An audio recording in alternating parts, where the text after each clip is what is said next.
Hello, guys, and welcome to the Shut Robot Wars the History fuck up! Podcast. We're going to ignore the fact that Toast just interrupted, and I'll go again. Hello, guys, and welcome to the Robot Wars History Podcast, a show where three people from the face of the earth, we have loads of guests, three of us will have a look at something every week, normally a robot. In this case, we have notable robots of Series 2. Not just one robot, but multiple ones to cast our eyes over. Because it's Series 2, however, they're not really that notable, but we've scrapped together an episode anyway. Somehow. Yeah, and with me today, we have our ever-returning main man, Tale of the Toaster. Hey, since the last time I was on this podcast, I became the admin of the King of Bots wiki. That's a huge difference, man. Yes. So I need to be addressed as a sir. Okay. It was worth a crack. Also returning is me from the Killertron episode, way back in episode 2 when we were still just as bad as we are now. Yeah, Beaver has he felt the effects of that episode. He brought us in loads of views, the most an episode has. Full stop. Wait, really? But yeah. Okay, don't get too big-headed, my friend. And he's back after a long don't absence. even know. So, we've got a true all-star lineup here today, without Dan again, and Luke isn't here. So, I think we should start off with a robot which debuted in Series 2 of Robot Wars, perhaps. I think like you're... all of these robots apart from, like, one. Yes, absolutely. The vast majority of our machines on this list did indeed come in Series 2, unsurprisingly. Did they? Yeah.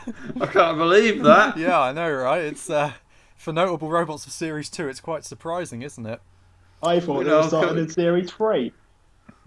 Yes. Let's just cover the Master from American Robot Wars. Then it didn't even debut on a UK series at all. I mean, that does say a lot that the Master and 4 would be on notable robots of Series 1. But it was in the making of Robot Wars, aired as part of Series 2. So there you go. So the Master brings in its predating Vulture by a decade and a half. Wait, is it long?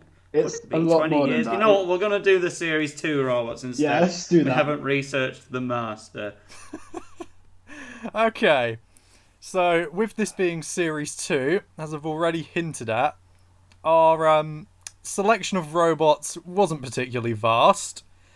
But hey, at least this first robot has a cool name. It's Demolition Demon, boys.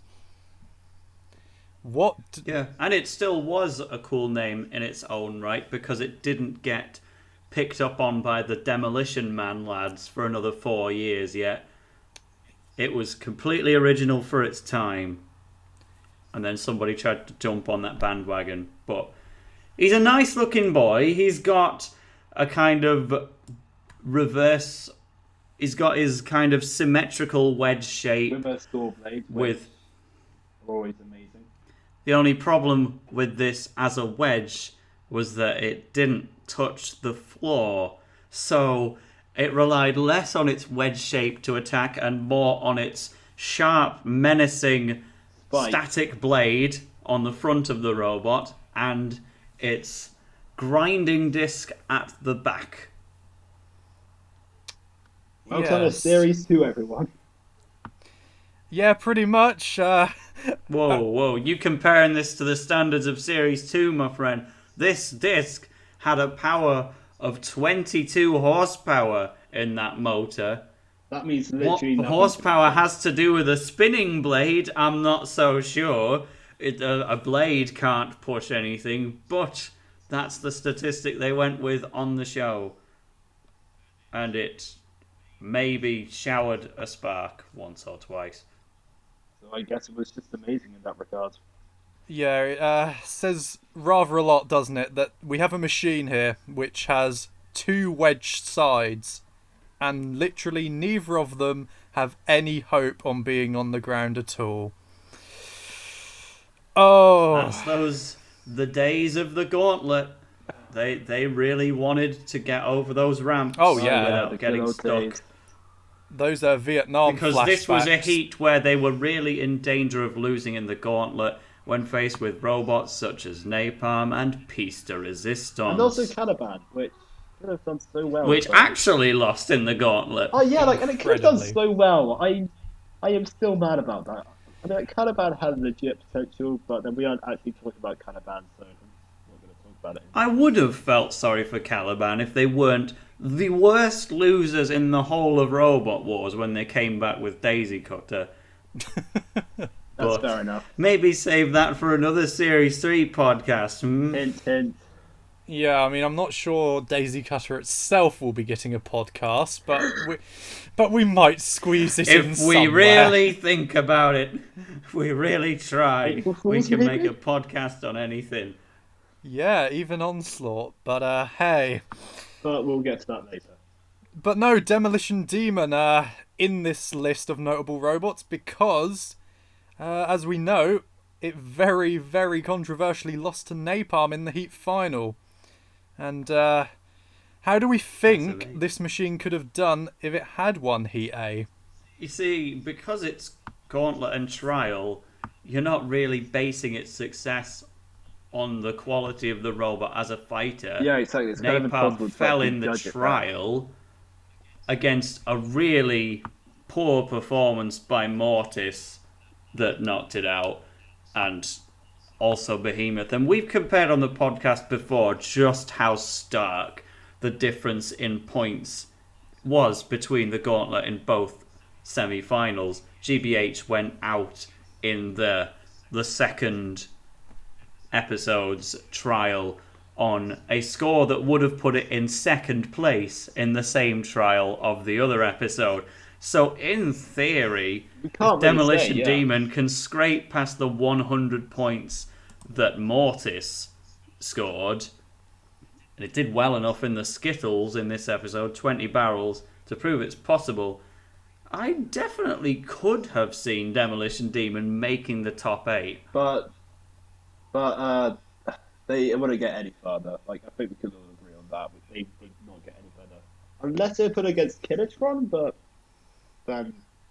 Now, Killertron's peak performance was at that stage, dominating Behemoth in a top 100 battles in Robot Wars level For performance. goodness sake.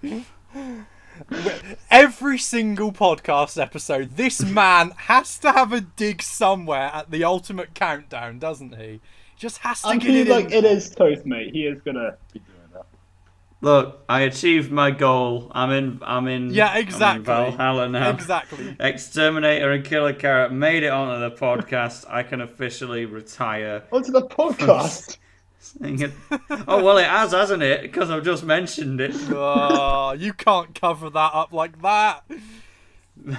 But the Demolition Demon and Napalm battle itself, it's one of those classic controversial decisions where there used to be debate as to whether it was right or wrong. But then But it's gotten to that point in history where we just realised there's that no one room for actually debate cared. left. Yeah, not enough people care about the fact Demolition Demon lost to Napalm. And also, based on the televised edit we've got, there's not really a case to say that Napalm did deserve the win anymore. The judges are still in their infancy. They've only just made the awful decision that was Recyclops versus Mortis. But we'll forgive them for it.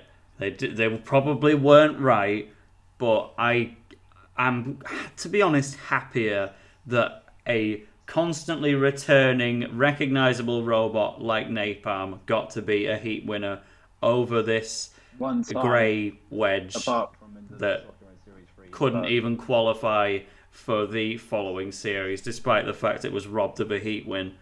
And represents the flag of Belgium in its colour scheme for some reason. Yeah, I have no idea why. Just Belgium.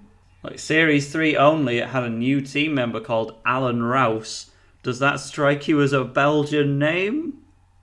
Because I'm going to go with no. Okay, I'm just gonna look that up real quick. Actually, no, I'm not gonna look that up. I really can't be bothered. All right. So instead, we can move on to another notable robot. From Series 2. Fantastic stuff here, lads. Okay. So, next up, we have the wonderful, the marvellous, the amazing, the Dreadnought. revolutionary... Dreadnought, yeah. We'll go with Dreadnought. Oh, wow. So, I'm going to repeat my intro in a different way. Here we have a robot that did not debut in Series 2. We have a robot which arguably made more of an impact in Series 1, but not, and indeed Series 3 as well, but nonetheless, It's the out of his notable one here desperation to because we clamour an literally episode could not together. get any others for the episode. Yeah, we've decided to consider Dreadnought one of these, and if we put aside the fact that they spelled the word Dreadnought wrong in most of their appearances, this is one of my favourite names for a Robot Wars competitor, because it looks like a Dreadnought because it's so huge and threatening before you realise that actually it just catches fire all the time. But how do you sink a Dreadnought? You bomb it and then it catches fire and sinks. And that's kind of what happened. It was probably pitted Apart at from some the point. sinking point. But that would And be it's the name of a amazing just level for- in Super Mario Galaxy. Oh, I so love that level. Dreadnought, It's so good. it's a proper good one. Oh, That's when yeah. you know game's getting real, man.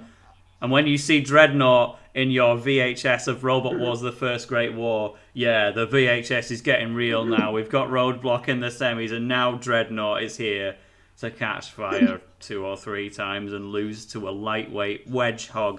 But this is I about like its Wedgehog, Series man. 2 I like performance, of Wedgehog. course. Cool. Yeah, but yeah, a Dreadnought. I actually really like a Dreadnought. Like, I feel like it had potential, but it just caught fire way too much to actually be of any use whatsoever. Oh, yeah. Do you know what's ironic about that, actually? But Got a funsies thing for you. Dreadnought, a robot famous for catching fire. The body shell is now owned by the team who competed in Series 8 with Chompalot. that's brilliant. So they've just got the whole flaming shelf at the minute. Was that But a pun we're there, not at the or point was of that- Dreadnought XP1 anyway, because here in Series 2, they did alright in the Gauntlet, they did alright in the Trial. And then they knocked the link out. Oh, Losing to Oblivion, which in retrospect became quite an honourable thing when we know Oblivion went on to become Supernova. But yeah, I mean, here, I think losing to Oblivion is a little bit different than bunging Series 9 Supernova in against Dreadnought, but, you know. yeah, Oh, I Can would you love to see imagine? that battle. Dreadnought versus Frostbite when. Oh, good But- grief. But it was notable because this was the only really noticeable example of a robot's removable link coming out on screen until Hypnodisc took it out of Bulldog Breed 3. So this was the best example of What a link could do. safety doing its job for many I mean, years. no, it didn't, because like the pandemonium. Thing And in this, Series of 3 course, was happened. in the days. Yeah, this was in the days where you didn't even have to have a mandatory removable link. We'll know that a fellow notable Heat finalist was Disruptor, which literally didn't even have one, and it was turned on at all times. Oh my gosh, You can see why, despite reaching a Heat final, we wouldn't include that in the podcast because it's just sickening to think that ever exists. And if some rich multi-billionaire decides to fund Ragnarbot Real Life Edition, Oh, yeah. we're still not having Disruptor. I would love that, but it would never happen. But I would still love that. Cat 3 would still find a way to lose in the first round through a terrible draw. But, so that should cover Dreadnought anyway. Who's next, my man? Oh, well, again, we've got such a comprehensive list here. I think we might as well try now to up the standard a bit. I think we should pick out All Talk. talk about up in the standard. Yeah. We've got a Talk proper about one up in here. the standards. It's alright, I'm leaving the call, don't worry. So, I mean, we pretty much talked about All Talk extensively enough on the King Buxton podcast anyway, because those two did indeed cross paths. But I wasn't there for where it. King B... King B beat All Talk, right? And yeah, but like I wasn't there to actually talk about All Talk. So, I... Oh, yeah, you didn't talk about it. And I have nothing Mr. to say, Special so sure, guest. let's just move on. But what we really want to point out is that although All Talk now is remembered for losing in the Heat final to King Buxton quite convincingly, going into that fight, it was surely a startling favourite to win the whole Heat, because they won the gauntlet, they won the trial by killing Matilda, Oh yeah, pushing her all the way to the other end of the joust, and then they even off the joust. Yeah, in a match where you're only supposed to survive, and then they just emerge victorious by slamming into her. And then it even manages a win by knockout, pushing Prometheus into the pit, killing the hopes and dreams of East Yorkshire residents across the country. It's right, you get Yes. used to it. Yeah, we did get used to it.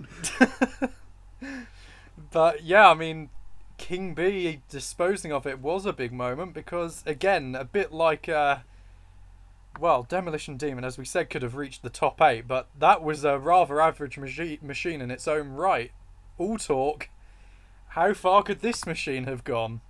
So, I'm imagining it makes it to at least the same place as King Buxton. Yeah, but against Roadblock, Because it has a legit. We knew they run. were good against Gauntlet and Trial, and then the Roadblock fight, we know that King Buxton was winning that up to the point of losing Battery. So it probably Yeah. could have won and gone on to face.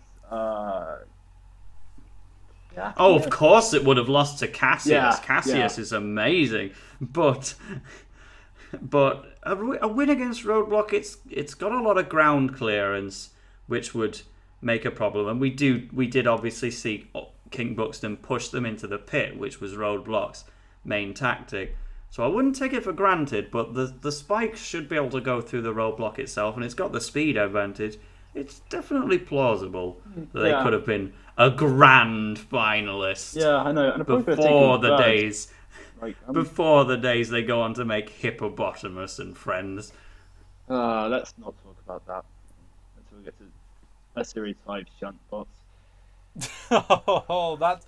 You could... We'll have to do literally an episode per heat for the Series 5 shitbots. Oh, yeah, there's the Fife special where all 4 of the first heats in the Fifth Wars had a remarkably bad Scottish robot from the county of Fife. Wow. Count me in for that one. I could tell the whole story. Oh my gosh. Yeah, just wow. It's the most Series 5 thing ever. As for the most Series 2 thing ever, let's finally bring up my Lord and Saviour, Wheelosaurus, shall we? Noted down on this list with a love heart next to it. It's alright, I'm going to do the M2's qualifier special and just sit back and let you take this one by yourself. Yep, have fun, Nick. Wow. Back in the Robot Wars infancy of my my long-standing fan support of this show, Wheelosaurus was one of the first machines that caught my imagination. A wonderful machine it is. 2-wheel drive, but it's a thwackbot in its infancy. And it shows Stingers, it shows the Gabriels of this world what they can expect. This thing started it all out. Peter Gibson, true engineering genius. I mean, he's given us a robot which is invertible. He's given us a robot. He is the man which has started a design of a robot type. He's given us interchangeable weapons. He's given us grand reliability where it conks out against Chaos in about 10 seconds. He's even given us Victorian pram wheels! Exactly! That man... It's even made me come up with a haiku on the spot. Wheelosaurus. entered into Series 2. It wasn't that bad.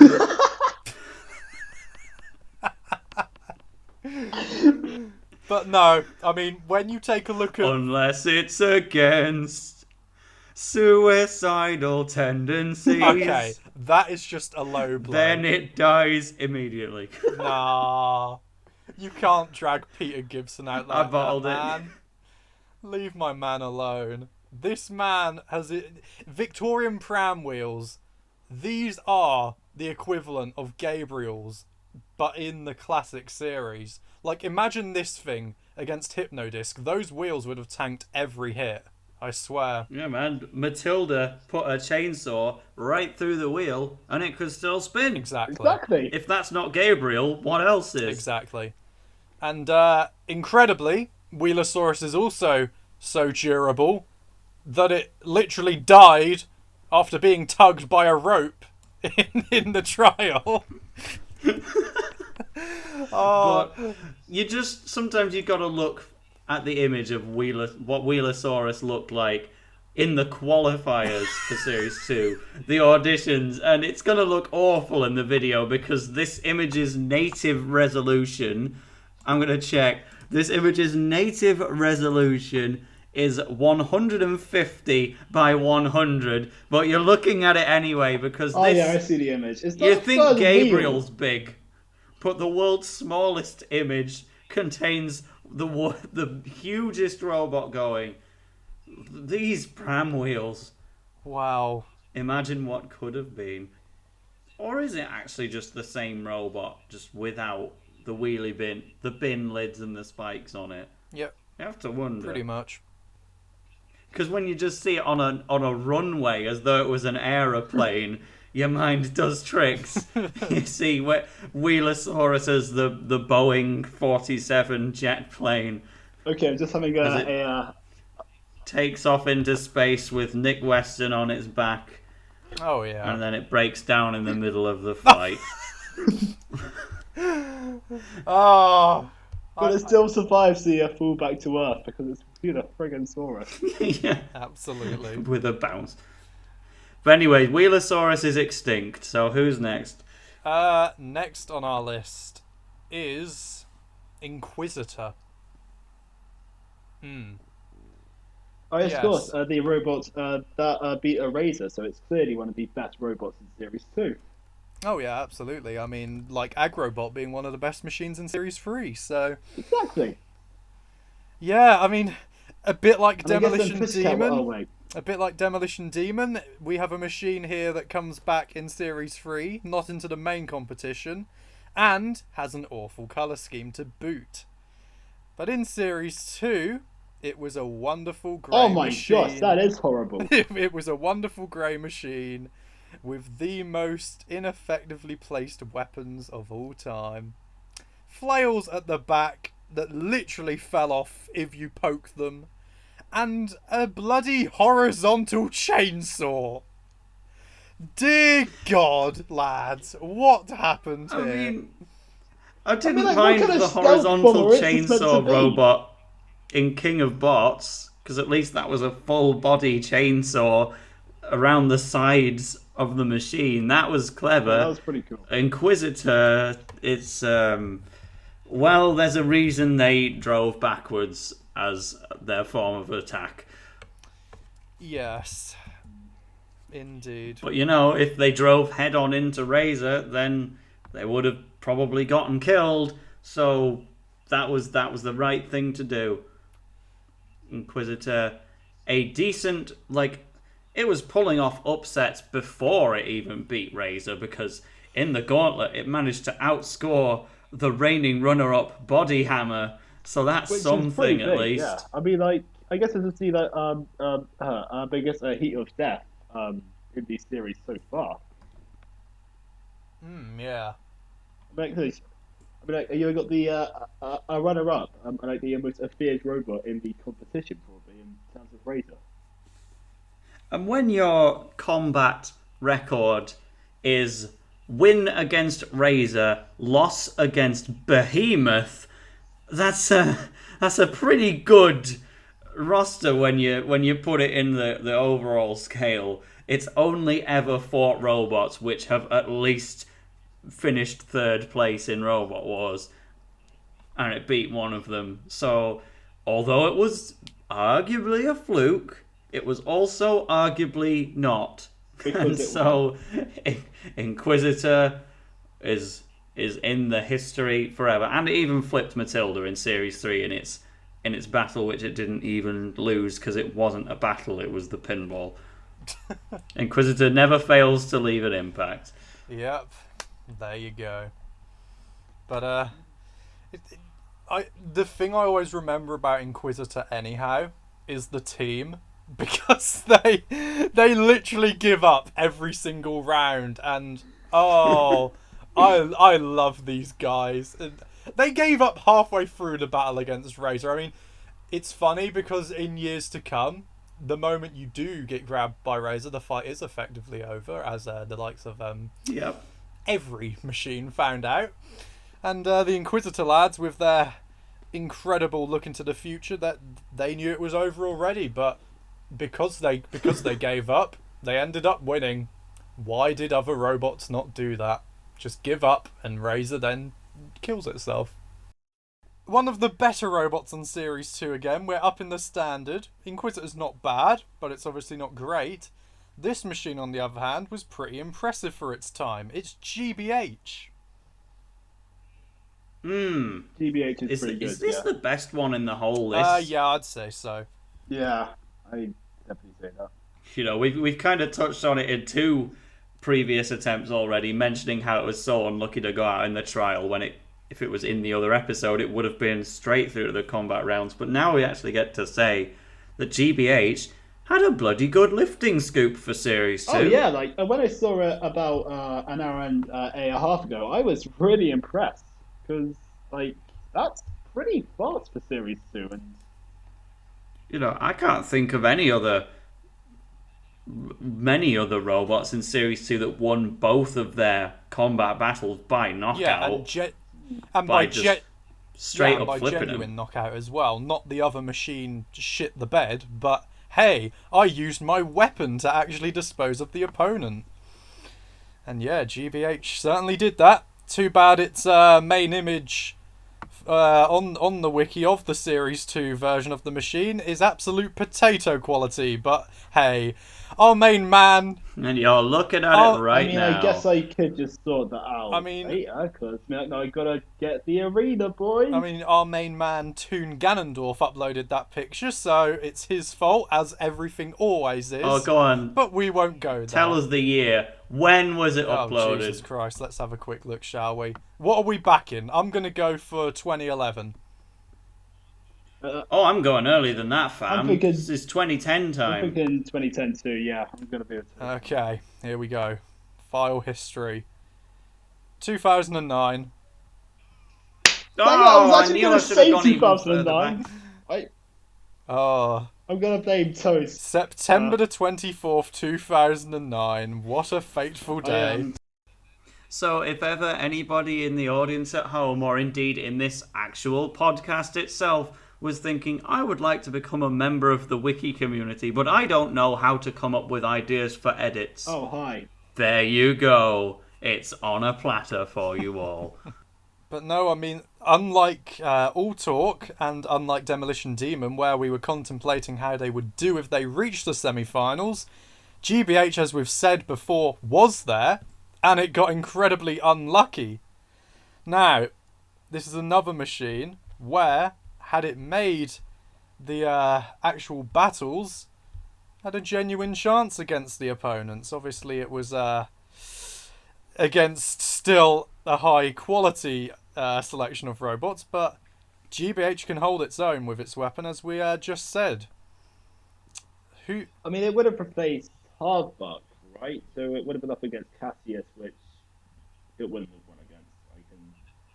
Would it not? I mean, I think it would have. I mean, I think it would have been a good fight, but I can't see a GBH taking it myself.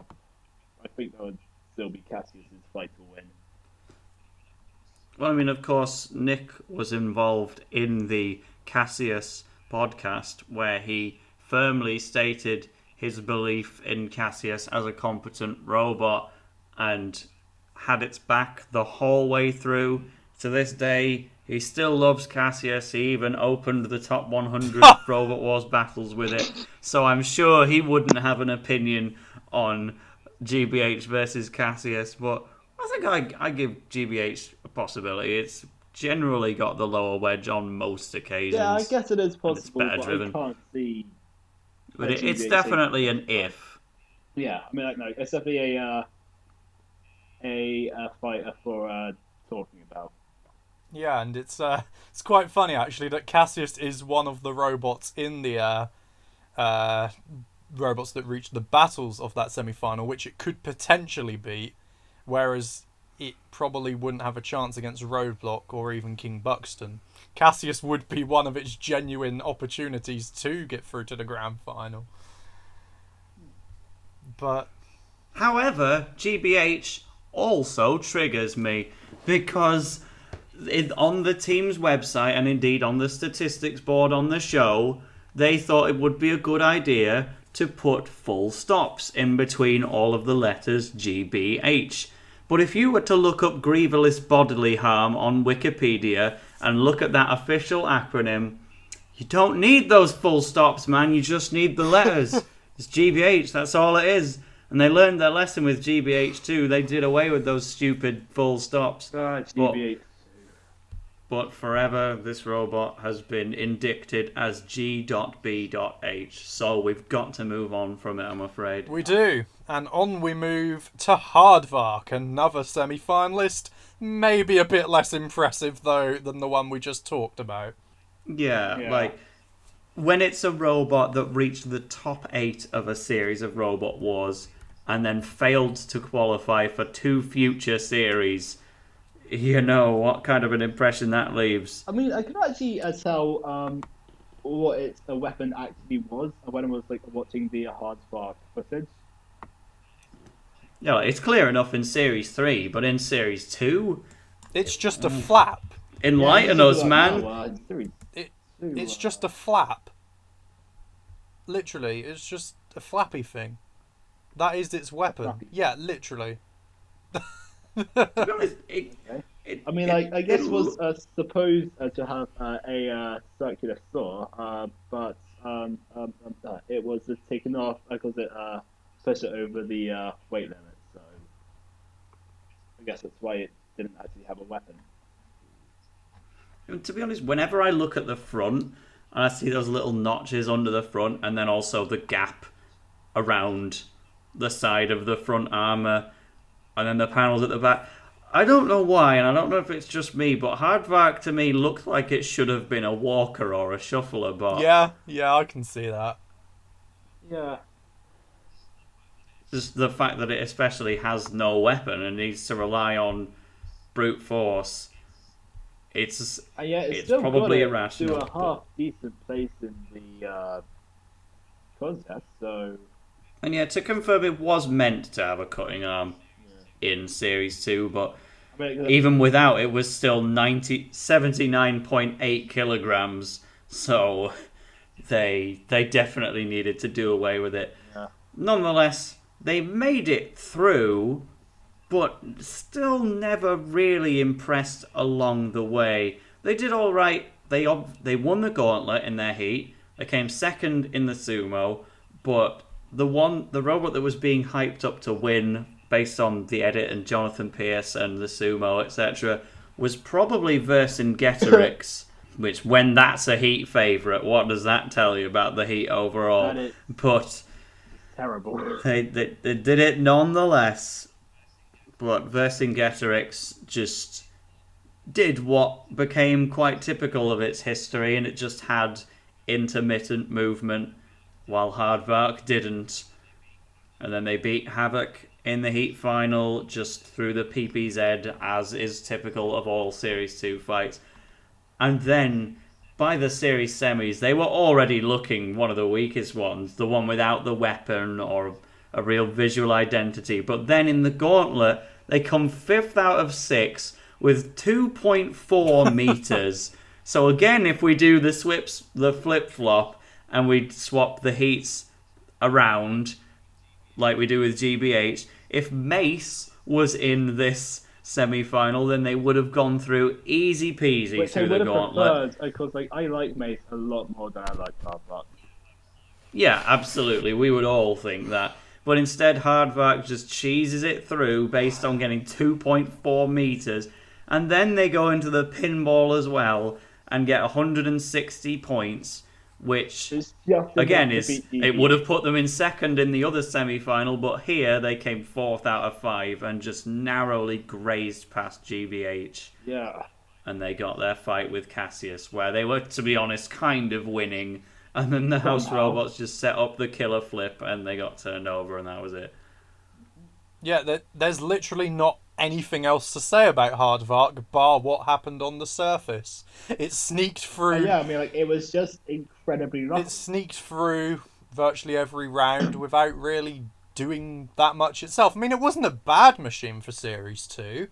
It was decent in its fundamentals. It was solidly driven. It had decent drive power. But it just never really got a chance to properly do anything, despite...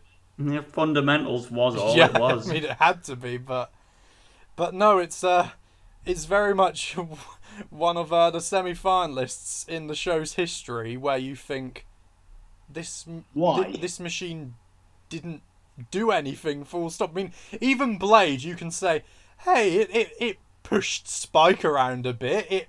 Even something like Trident. It fought back against Agent Orange. Oh my god, my fire alarm's Oh my going God. off. God damn it, this is actually going off decently as well. I'm gonna go, lads. I'll keep my recording going. See you in a bit. Right then, so now that Hardvark's done burning my house down... Peter Gibson's just burnt down your house because you slandered him. I wrote him a haiku, man. He didn't need to torch my front doorway. Jesus Christ, I never man. hear like the haiku man. It just had to happen, didn't it? I said Okay, so we're before gonna this podcast started that I have unbearable earache, and then a fire alarm goes off. It's alright, because now we're going to swat in an extra robot that's not on the notables list before, but now it is. Because what better time to talk about Siren, the super heavyweight competitor built by Paul Brown and Peter Wilson. Yes, and Toast's Okay, Siren lasted even longer than this Siren. So...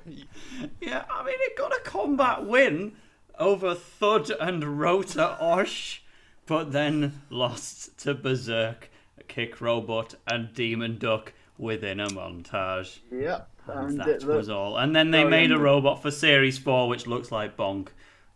And that was Yep, that. and it's very unnoticeable to say the least, and I have literally nothing to say on it. Good. So let's move on. So, do we wish to cover Griffon and Onslaught here, lads? I mean, I Onslaught, think no, because that gets its own. Onslaught gets its own hell. podcast, guaranteed, confirmed, Fucking 2018. But we can talk about Griffin. So, first of all, it fights. It's this nice, innovative, tall crusher design that was built by Team Funko of Bucky the Robot fame. You just can't let it lie, can you? You always have to try and be a smart ass somewhere. But it fights Moment, this bar spinner that looks like the brainchild of Ironside 3 Right, and next Mega episode, Mouse. lads, we're going to be And- moving on to Series 3. God's sake. I think we just said broke neck. Yeah, I've been broken this entire episode, but... Oh, I lost my entire house. deserve to. I think I just I've lost my just- entire sanity by this point. We've got to finish this recording before my laptop melts. So yes, our final machine in this incredible episode is Griffin. What do we have to say about this tape recorder, lads? It lost in the gauntlet, that was it. And it was a Series 1 Grand Finalist, and it was the only featherweight Grand Finalist in the history of the show. And more importantly, the only returning heat winner to not only not be seeded, but not even have a place in the competition in the first place. That's true. Yeah, like, why did they hate Griffin so much? Like, I kind of like Griffin, but damn. Yeah, it's an innovative design. It looked pretty good to me. But apparently, it just performed poorly in the auditions. Well, hey, I mean, at least all of those BattleBots hardcore fans can now see that Biohazard would indeed do poorly in Robot Wars. We do actually know who it replaced in order to get in. It was filling in for Reckless Endangerment. Do we even know what that thing looks like? Yeah, we do. Okay, yeah, cool, it has a page. Okay, that is a wedge. That is another wedge. Yep, it's just a wedge. And it didn't work, and it gave Griffin the place it deserved the whole time for its innovative weapon. It's too big and low down for the gauntlet, unfortunately, and they do really poorly in there. Minotaur. Wow. Okay, so it seems that the Brazilian robot was around about 1998. Wow, that's a very long-running robot, I have to say. But Griffin does get its moment in Series 2. Want to take us through that, Nico? Not particularly. I'm not the biggest fan of the internet insurrection, I've got to be fair. So this is a battle in Series 2 designed to declare who was the biggest nerd. Yeah, basically. this would not have been out of place in Extreme, let's say that. Yeah. Featured Kilohertz, Body Hammer, Corporal Punishment and Griffin, and it was to declare which robot had the best website. Not sure how John Reed ended up in there, considering the Terahertz Facebook page is basically dead and never posts anything. And John Reed, oh boy, is he an internet insurrection now. He is all over the Shunt posting group on a daily basis. Oh yeah, I know. But do you see him on the internet? You don't. So Kilohertz loses to the House Robots. Corporal Punishment. Adam Clark's fairly active in unofficial Robot Wars, I'll give him that. But we haven't seen enough of the Skinner to truly let it win this battle, so that loses as well. Then Body Hammer. The only way to get in contact with the only active member of the Cold Fusion team left, unless you count Anne Gribble, would be to message Robin Herrick on the wiki. Months. So that... Yeah, you know, Killy, Cranky and Cranky do not have Facebook pages, so they definitely can't win this battle. So I guess Griffin wins Just by default, and by flipping Sergeant Bash over in the middle of the battle, which admittedly was really cool. So yeah, I mean, it had its moments. It even, in Series 3, managed to spark the world's saltiest battle when Daisy Chopper lost to it. Full circle. Beautiful stuff, boys. What a way to cap things off, eh? With saltiness, yes. With Daisy Chopper getting dominated by Griffin and then being so salty about it, they demanded the judges give the battle a recount. And then they just counted again for Griffin, so it was just kind of pointless, really. Indeed.